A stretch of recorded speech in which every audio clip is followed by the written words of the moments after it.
Hi, my name is Riley Allen. This is my review of Season 1, Episode 9 of Spartacus titled Whore. I'm guessing the title refers to Spartacus in this instance. So, Licinia has requested to sleep with one of the gladiators, and she chooses Spartacus. Alithia overhears this and basically wants to sleep with a gladiator of her own, Crixus, which sends Lucretia into a rage because earlier in the episode she had said to Crixus that he is hers alone. God, I hate the relationship. I feel so uncomfortable every time I see them on screen together. It's just, makes my skin crawl. So, to prepare Spartacus, and so that they end up sending Quintus Badiatus, and Lucretia send the slave Mira to please him, to sleep with him. He sends her away because he doesn't want any part of sleeping with someone who was sent to sleep with him, And also, his wife, I guess. Crixus is finally allowed to be a gladiator again, and he gets into scuffles with Duro and Agron. Agron kind of protects his brother Duro until Spartacus warns him that he should stop, as he will protect Duro in the arena. Duro eventually does show bravery by refusing to back down.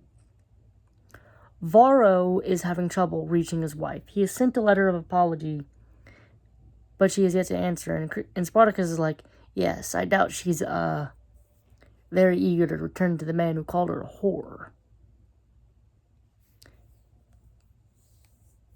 And Varro's like, well, I didn't call her that. Well, I mean, not so many words.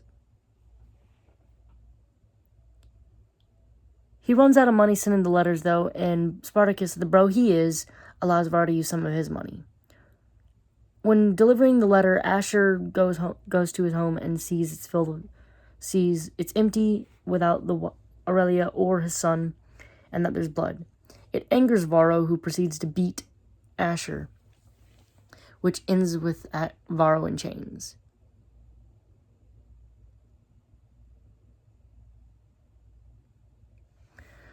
Crixus gets jealous of Nivea when he sees her talking with a guard, but she reveals that she was actually stealing the key. And they end up sleeping together for the first time, I think. I could have sworn they slept together in the earlier episode, but I'm not sure. Might have just been a passionate kiss that cut.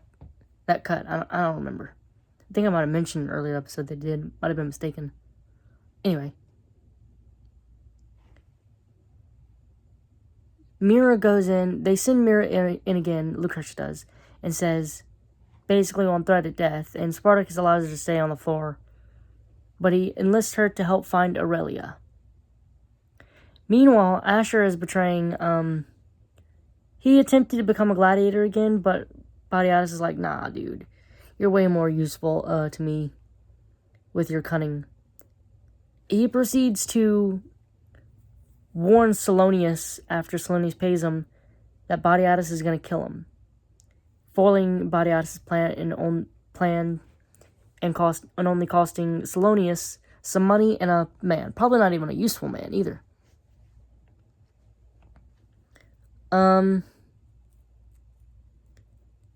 So Lucretia is absolutely pissed that Alithia would dare want to sleep to Crixus, who is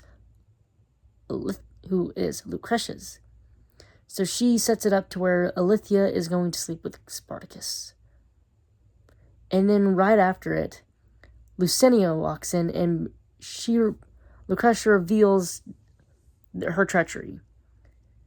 Licinia starts laughing at Alithia, and she ends up killing Licinia. Lithia does. I felt bad for this.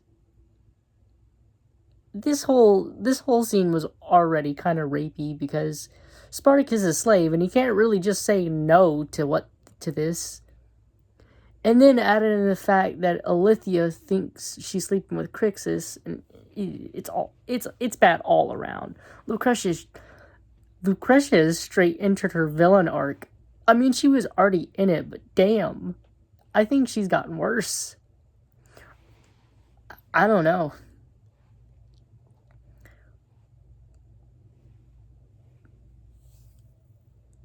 So it ends with Lucretia basically manipulating Alithia into her basically staying in the Ludus until she heals from her wounds.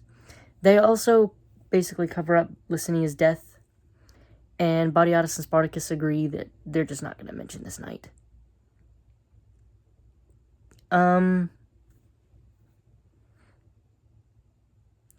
This show has yet to dip in quality.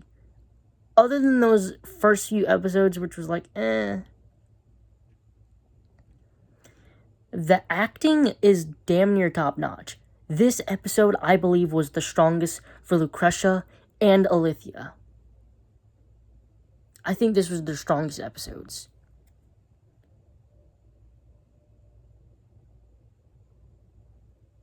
I'm going to give this episode a 9 out of 10. Thanks for watching the video. Leave a like, comment, subscribe if you want, and I'll see you in the next video.